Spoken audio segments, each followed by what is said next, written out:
Hello students, welcome back to Shubham lecturer channel. तो student, इस video में हम क्लास 12 ऑर्गेनिक केमिस्ट्री या कार्बनिक रसायन के 3 बहुत ही महत्वपूर्ण अभिक्रियाओं को समझेंगे, जिनमें आपका फर्स्ट अभिक्रिया वुड्स अभिक्रिया, सेकंड हाइलोफॉर्म अभिक्रिया और थर्ड विलियमसन संश्लेषण अभिक्रिया। ये तीनों जो अभिक्रियाएं हैं वो आपके फर्स्ट जो 2 चैप्टर्स हैं स्टार्टिंग के, उन्हीं से ये अभिक्रियाएं हैं। ठीक है, उन्हीं चैप्टर के हैं। तो ये अभिक्रियाएं आपके hello alkene and hello arene और एल्कोहल फिनॉल और ईथर चैप्टर से लिए गए हैं, जो कि बहुत ही ज़्यादा इंपॉर्टेंट है। तो अगर आप इस चैप्टर को पढ़ रहे हैं या बोर्ड एग्जाम की तैयारी कर रहे हैं तो इस वीडियो को लास्ट तक देखते रहें। एनसीईआरटी बेस्ड ये वीडियो है। तो देखिए, सबसे पहले हम डिस्कस करेंगे वुड्स अभिक्रिया क्या होती है। तो वीडियो अगर पसंद आता तो वीडियो को लाइक जरूर कीजिएगा। तो देखिए, वुड्स अभिक्रिया क्या होती है, तो इसको आपको सबसे पहले मैं बताऊंगा कि ये होती क्या है, उसके बाद में हम इसका समझेंगे रिएक्शन। ठीक है, तो सबसे पहले समझ लेते हैं वुड्स अभिक्रिया क्या होती है।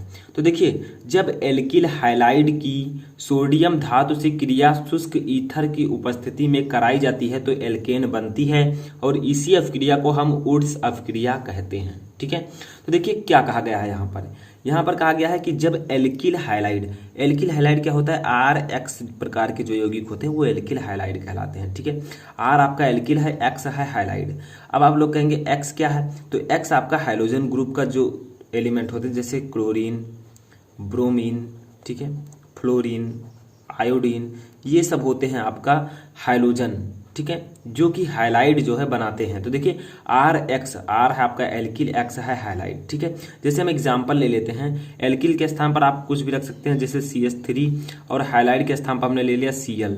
तो इनको जब हम लिखेंगे तो ये आपका हो जाएगा मेथिल क्लोराइड या फिर एल्किल हाइलाइड, इनको हम कह सकते हैं। ठीक है, तो देखिए, एल्किल हाइलाइड की जब सोडियम क्या है, सोडियम आपका Na है। ठीक है, इससे क्रिया कराई जाती है किसकी उपस्थिति में, शुष्क ईथर की उपस्थिति में, तो एल्केन बनती है।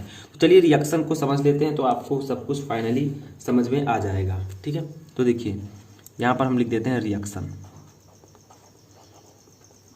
अब रिएक्शन से समझेंगे कैसे इसको। तो देखिए, रिएक्शन में सबसे पहले हम लेंगे एल्किल हैलाइड के स्थान पर हम क्या ले सकते हैं, जिससे हमने कहा आपको कि जो RX होता है, ठीक है, जो आपका RX होता है ये होता है एल्किल हैलाइड। ठीक है, यहाँ पर हमने कहा है इसमें डेफिनेशन में कि RX को जब हम सोडियम के साथ अभिक्रिया कराएंगे तो Na आपका है सोडियम। ठीक है, जब इन दोनों की अभिक्रिया हम कराएंगे तो क्या बनेगा, एल्केन बनेगा।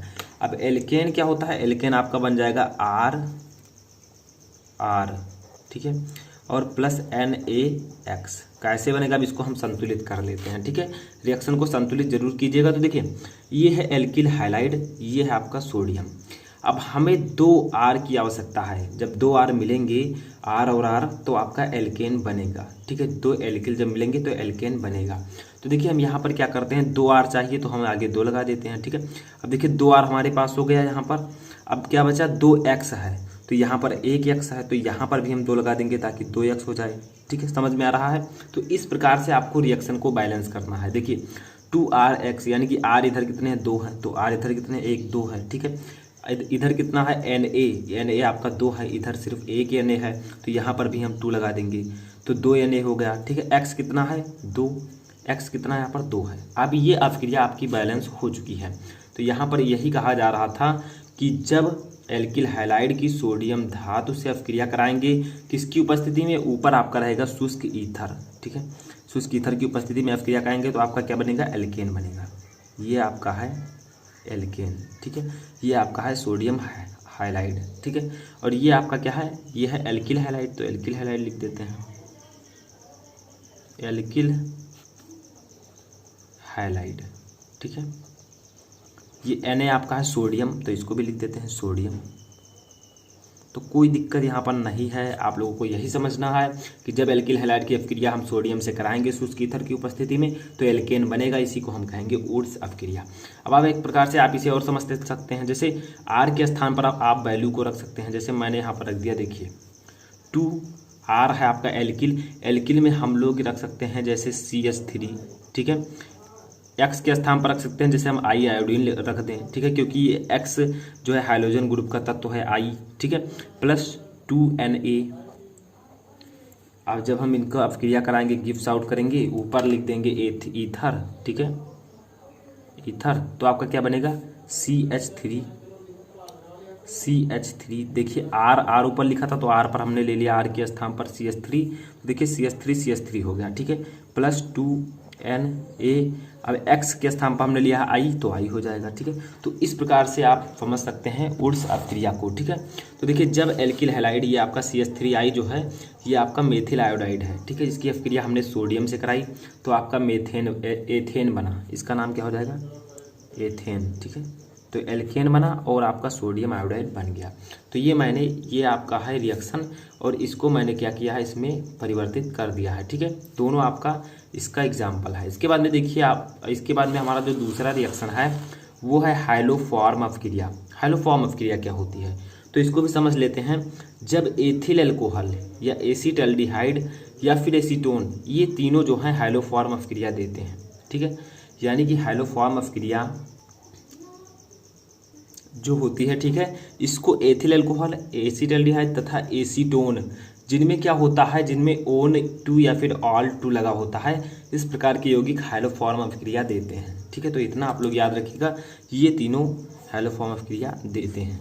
देखिए अब होता क्या है, कैसे देते हैं, किसके साथ अपक्रिया करते हैं। तो देखिए जब इनमें से किसी एक यौगिक को, चाहे आप एथिल अल्कोहल को ले लीजिए, चाहे एसीटल्डिहाइड को, चाहे एसीटोन को, ठीक है, जब इनमें से किसी एक यौगिक को हाइड्रोजन तथा, हाइड्रोजन क्या है मैंने आपको बताया था, X आपका होता है फ्लोरीन, क्लोरीन, ब्रोमीन, आयोडीन, ठीक है, ये सब आपके हाइड्रोजन होते हैं। तो जब इनमें से किसी एक यौगिक को, एथिल अल्कोहल ले लीजिए, चाहे एसीटल्डिहाइड ले लीजिए, चाहे एसीटोन ले लीजिए, ठीक है, इनमें से जब किसी एक यौगिक को हाइड्रोजन तथा NaOH यानी कि सोडियम हाइड्रोक्साइड के साथ गर्म करते हैं तो हाइलोफॉर्म बनता है, इसी को हम कहते हैं हाइलोफॉर्म अपक्रिया, ठीक है। हाइलोफॉर्म आपको दिख रहा होगा कि जो हाइलोफॉर्म अपक्रिया है यही आपका प्रोडक्ट बनेगा, ठीक है। मेनली जो बनेगा प्रोडक्ट वो हाइलोफॉर्म ही बनेगा। हाइलोफॉर्म के स्थान पर आप क्लोरोफॉर्म रख सकते हैं, ठीक है, क्योंकि हाइड्रोजन के स्थान पर हम किसी को भी रख सकते हैं, क्लोरीन, ब्रोमीन, आयोडीन। तो हाइलोफॉर्म आपका क्या होगा, उत्पाद बनेगा। चलिए रिएक्शन को समझ लेते हैं कि इस प्रकार से हमें रिएक्शन को करना है। तो चलिए इसके रिएक्शन को समझते हैं। तो देखिए यहाँ पर हम लिख देंगे रिएक्शन, ठीक है। अब रिएक्शन में मैंने आपको बताया अल्कोहल, चाहे एसीटल्डिहाइड, चाहे एसीटोन, किसी को ले लीजिए। तो हम ले लेते हैं एथिल अल्कोहल को, C2H5OH, तो हमने ले लिया एथिल अल्कोहल को, ठीक है। उसके बाद मैंने आपको बताया कि इसकी अपक्रिया हाइड्रोजन से, हम ले लेते हैं हाइड्रोजन के Cl2 जो है आपका क्लोरीन है, जो कि हाइड्रोजन है, ठीक है। और हमें अपक्रिया कराना है NaOH, मैंने अभी आपको बताया था, ठीक है। तो इस प्रकार से हमें इन सभी से अपक्रिया कराना है, किसकी, एथिल अल्कोहल की। यहाँ पर एथिल अल्कोहल के स्थान पर आप एसीटोन ले सकते हैं या फिर एसीटल्डिहाइड भी ले सकते हैं। तो जब एथिल अल्कोहल की क्लोरीन के साथ और NaOH के साथ अपक्रिया कराई जाती है तो हाइलोफॉर्म बनता है, इसी को हम कहते हैं हाइलोफॉर्म अपक्रिया, ठीक है। तो हमारा बनेगा क्या, तो देखिए हमारा बन जाएगा CHCl3 प्लस NaCl, यहाँ पर लिख देता हूँ मैं NaCl प्लस HCOONA, ठीक है, HCOONA और प्लस H2O, ठीक है। देखिए कैसे बनेगा यहाँ पर। तो सबसे पहले हम एथिल अल्कोहल को हमने लिया, क्लोरीन से अपक्रिया कराई, उसकी सोडियम हाइड्रोक्साइड के साथ इन तीनों की अपक्रिया करा दी, ठीक है। उसके बाद में जो आपका यहाँ पर बना वो बना क्लोरोफॉर्म, सोडियम क्लोराइड, और ये सोडियम फॉर्मेट, ठीक है, और H2O। तो देखिए इसको बैलेंस कर लेते हैं हम लोग। तो C2H5OH, ठीक है, और प्लस जो Cl2 है इसमें हम 3 से गुणा कर देंगे, NaOH है इसमें 4 से कर देंगे, ठीक है। तो आपका बन के जाएगा CHCl3 प्लस 3NaCl और प्लस HCOONA और प्लस 3H2O, ठीक है, यहाँ पर प्लस लगा दीजिए। तो इस प्रकार से ये रिएक्शन हो जाएगा। तो देखिए जब एथिल अल्कोहल, यहाँ पर हम नाम लिख देते हैं, तो ये आपका है एथिल एल्कोहल, ठीक है, एथिल अल्कोहल, ये आपका है क्लोरीन, ये है सोडियम हाइड्रोक्साइड। तो जब हमने एथिल अल्कोहल की क्लोरीन और सोडियम हाइड्रोक्साइड से अपक्रिया कराई तो आपका क्लोरोफॉर्म बना, ये जो है आपका क्लोरोफॉर्म है, ठीक है, क्लोरोफॉर्म, ये क्लोरोफॉर्म ही हाइलोफॉर्म है, क्योंकि हाइड्रोजन के स्थान पर हम क्लोरो लिख सकते हैं। ठीक है, तो क्लोरोफॉर्म आपका बन गया जो कि हाइलोफॉर्म है। ये उत्पाद आपका बन गया मेनली, ये आपका सोडियम क्लोराइड बनेगा, ये HCOONA, ठीक है, सोडियम फॉर्मेट बनेगा, और H2O का कितने अणु होंगे, 3H2O, ये 3 है। ठीक है, इस प्रकार से आपका ये रिएक्शन हो जाएगा। तो समझ में आया। इस प्रकार से आप समझ सकते हैं कि जब एथिल अल्कोहल या एसीटोन या एसिटाल्डिहाइड की हम क्लोरीन और सोडियम हाइड्रोक्साइड के साथ अपक्रिया कराते हैं तो क्लोरोफॉर्म बनता है, सोडियम क्लोराइड बनता है, और सोडियम फॉर्मेट और जल बनता है। ठीक है, इस प्रकार से आपको रिएक्शन करना है। इसके बाद में हमारा तीसरा रिएक्शन आता है, लास्ट रिएक्शन। इसको मैंने अलग अलग भी वीडियो बनाया है, तो उसको भी आप जाकर देख सकते हैं। देखिए, तीसरा हमारा है विलियमसन संश्लेषण अपक्रिया। इसको कैसे समझेंगे, तो देखिए सिंपल सी अपक्रिया है। जब किसी धातु एल्काक्साइड को किसी एल्किल हैलाइड के साथ गर्म करते हैं तो ईथर प्राप्त होता है। इसी को हम कहते हैं विलियमसन संश्लेषण अपक्रिया।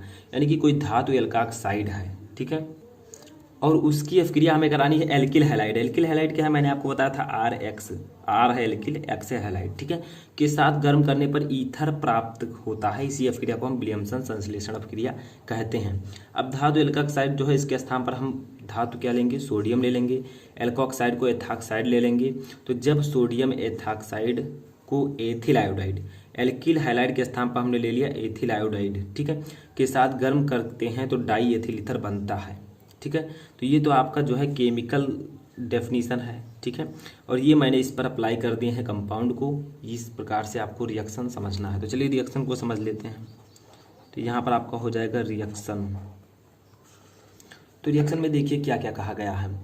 हमको लेना है क्या, सोडियम एथॉक्साइड, सोडियम एथॉक्साइड। तो हम लिख देते हैं सोडियम एथॉक्साइड का फार्मूला। तो सोडियम एथॉक्साइड का फार्मूला होगा C2H5ONA। ये सोडियम एथॉक्साइड का फार्मूला है। ठीक है, इसकी अपक्रिया में करानी है एथिल आयोडाइड के साथ। तो एथिल आयोडाइड का फार्मूला C2H5, ये एथिल है, और I लगा देंगे, एथिल आयोडाइड। ठीक है, अब इसको हम क्या कर देंगे, गर्म कर देंगे। ये गर्म होने का चिन्ह है। ठीक है, अब बनेगा क्या देखिए, तो हमारा जो बनेगा वो हो जाएगा डाई एथिल ईथर C2H5OC2H5। ठीक है, और प्लस आपका बन जाएगा NaI। कैसे, देखिए C2H5ONA, ये आपका है सोडियम एथॉक्साइड, लिख देते हैं अभी। ठीक है, इसकी अपक्रिया हमें एथिल आयोडाइड के साथ हमने कराई।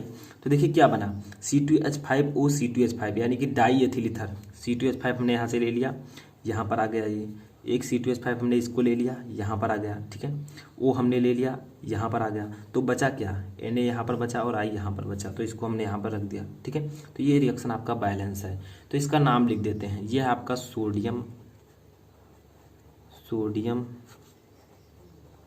एथॉक्साइड। ठीक है, ये आपका है एथिल आयोडाइड, एथिल आयोडाइड। ये आपका है die ethyl ether, die ethyl ether. ठीक है, और ये जो लास्ट में आपका ये है सोडियम आयोडाइड।